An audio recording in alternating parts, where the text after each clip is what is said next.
What's up, guys? Welcome back to the channel. So we left off with this project with the pieces primed. We had gotten them scuffed up, the cracks in the trim pieces filled in, and then sanding them all down smooth to where the cracks are filled in with the filler that we used. And then we primed them, and then we leveled off the primer and sanded it down to get it smooth and ready for paint. So I've got everything laid out here. The next step that we're going to do is going to be putting down paint. If you guys have never spray painted before, I'm hoping that you have if you're attempting to do this, but if you haven't, you got to make sure that everything's real clean before you try to put down paint, because anything that's on the surface, such as dust or debris or anything like that, large pieces you're going to see once you put the paint down. Anything small or like powdery, like dust or anything from sanding process, is going to prevent the paint from sticking properly. So you got to make sure that you get these pieces cleaned off very, very well. You can use a tack cloth, which you can usually get from most paint supply places and or part stores.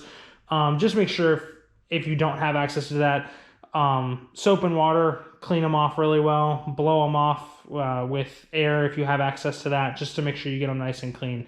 So the next step is going to be us putting paint down, putting spray paint down. I'm going to put down a very light coat initially.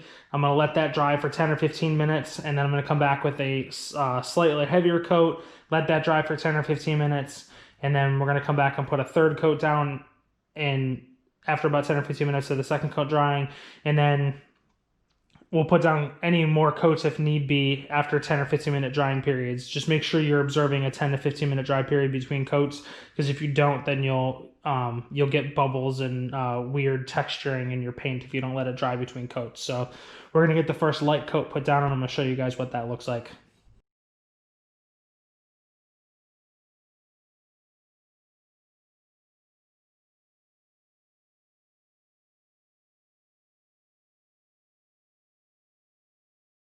All right, so this is what things look like after doing one light coat. Like I said, light. See how you can still see that there's gray spots of primer here and there.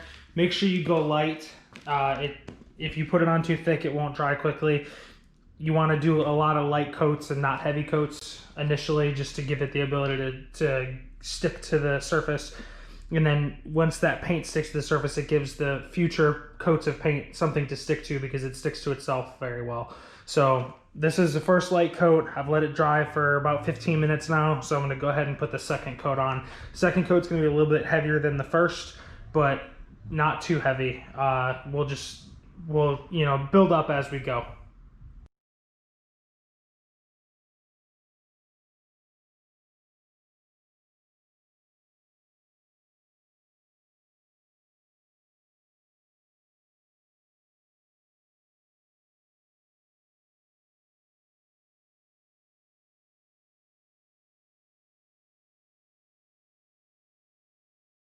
All right, so this is after coat number 2. As you can see, not completely solid, because there's still some areas where you can see gray here and there. We went a little bit heavier with the coating. We're gonna do this again. It's been about, like I said, it's been about 10 or 15 minutes since I did the last coat. So we're gonna put another coat on. This next coat's gonna be a heavier wet coat. And the reason you want to put a heavier wet coat on is to give it a nice, smooth, consistent surface. So you put 2 lighter coats on to give it the ability to stick to the piece that you're painting, and then we're going to put on a heavier coat in order to give it a nice, smooth, consistent finish. So we're going to start with the third coat now. All right, so this is after coat number 3. Everything is now a nice, solid color black. There is no more gray spots left. I've let it dry for at least 24 hours now, just so that that paint gets set up, because we're going to actually go on to putting another color on, and I wanted this paint to make sure that it was set properly before we started putting our next color on. Our next color is actually going to be a couple colors. I'm sure you guys have probably seen it around. If you haven't, I'm going to go with the technique called splatter paint, where I'm going to splatter paint all of these.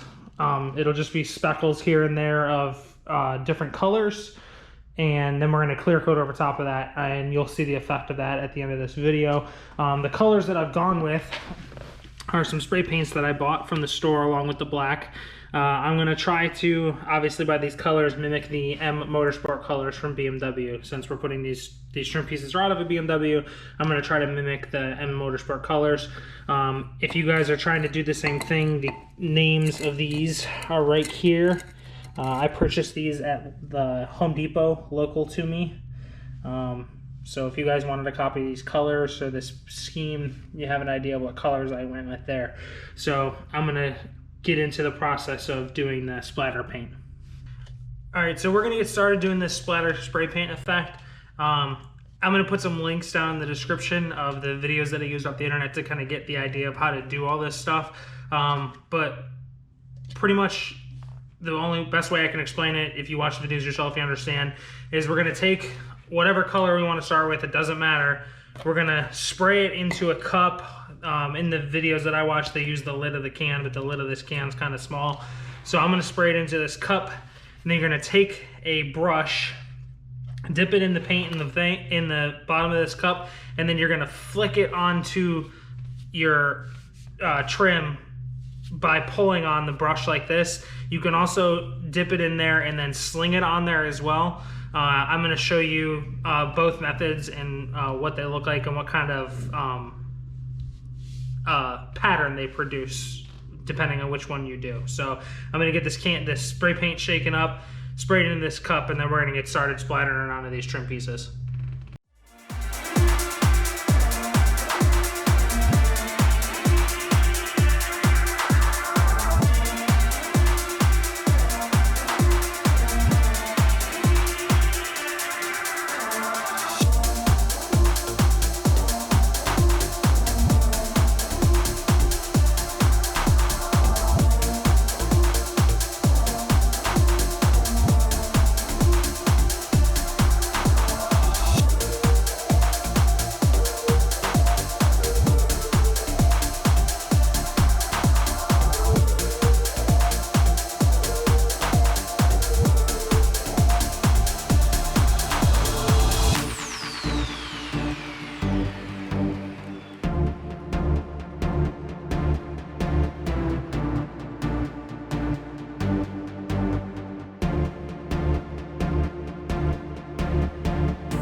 All right, so as you guys saw there, just a mixture of flicking the brush with my fingers as well as like throwing the paint with the brush gave me what I think is a pretty cool effect. I like it. I like the little splatter paint idea.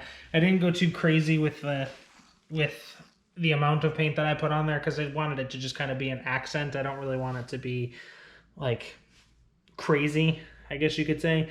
So our next step after all this is to put clear on everything so that it's all protected, it'll all be smooth.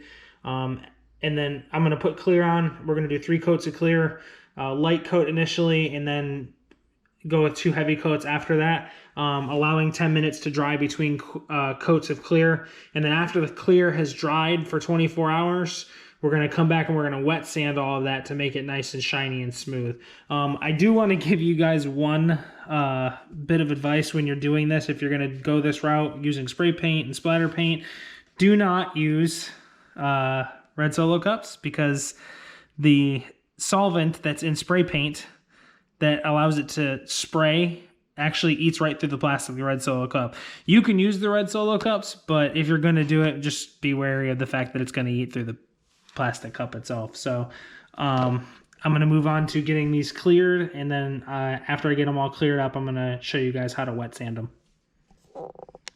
All right, so I got these all cleared. I actually ended up putting more than 3 coats of clear. I probably put about 8 coats of clear on. I wanted a lot of clear there so that I could actually get it to be real smooth and even over top of the splatter paint itself, because the splatter paint, when you put it on top of the black, actually created like another level and a little drop off to the black, and I put enough clear on that it would bridge that gap and make it smooth clearing across.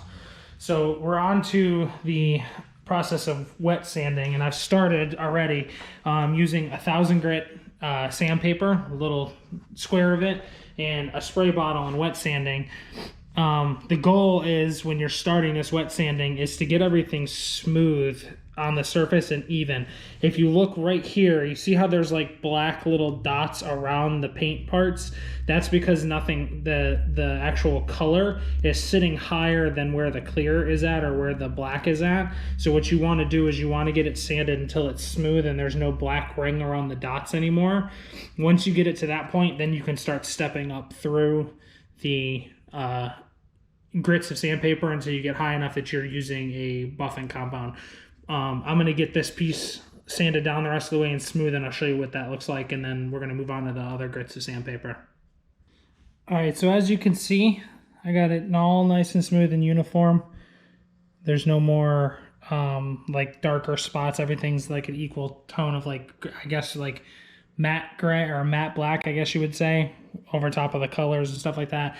It just kind of has a matte finish to it. That's what you want to try to achieve, is get it smoothed out enough that it has a matte finish. So now that we're at this point, we've gotten it all sand smooth with 1,000 grit. You can start with 800 grit if you wanted to doing wet sanding, but I chose to start with 1,000 because it's what I had. We're going to start stepping up. So the next one I have is 1,500, and then I'm going to go to 2,000, and then 3,000, and then I will go to a 5,000 grit sandpaper. And then after I do that, I'm going to go to 2 different kinds of finishing polish to get it nice and clear. So I'm going to go through this and do all of the sandpaper levels, and then I'll show you what that looks like, and then I will show you what it looks like after the rubbing and polishing compound. All right, now we've got all the sandpaper levels done, all the way from 1,500 up through 5,000. So it's got still like a little bit of a haze to it. We're actually going to go back over with some rubbing compound, and then we're going to finish up with some polishing compound and get it all nice and smooth and shiny. So I'm going to go on to that step now, and I'll show you guys what it looks like when it's done. All right, and this is what it looks like after we've done a rubbing compound and a polishing compound to it. Ignore the smudges on it. It's actually from me touching it with my hands. This is very, very smooth and nice and like a glossy finish to it now. What the products that I use are actually Chemical Guys V46 and then V38 to get it cut down to this level. You can use a rubbing and polishing compound from your local auto parts store. I know Meguiar's makes both. I've used them before. They're in slightly larger containers than this. I just have these because I bought a polisher from Chemical Guys, and these were like some test products that they give you with the polisher. It worked out good though, because I'm obviously not going to use a whole lot, and these bottles are small. So this is what it's going to look like. The next step is to put these in the car and show you what they look like. I'm actually not going to be doing that today. I will do a follow-up video to this where I install the trim in the car, and I'll show you how to remove the old trim and install the new trim. That's going to be like a separate video of doing like trim replacement.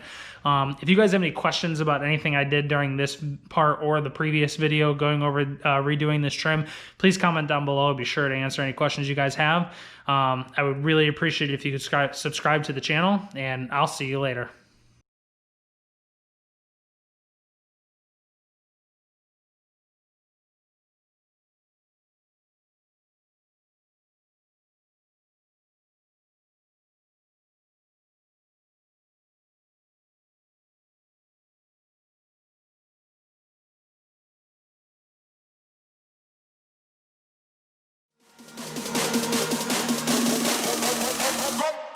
Selector.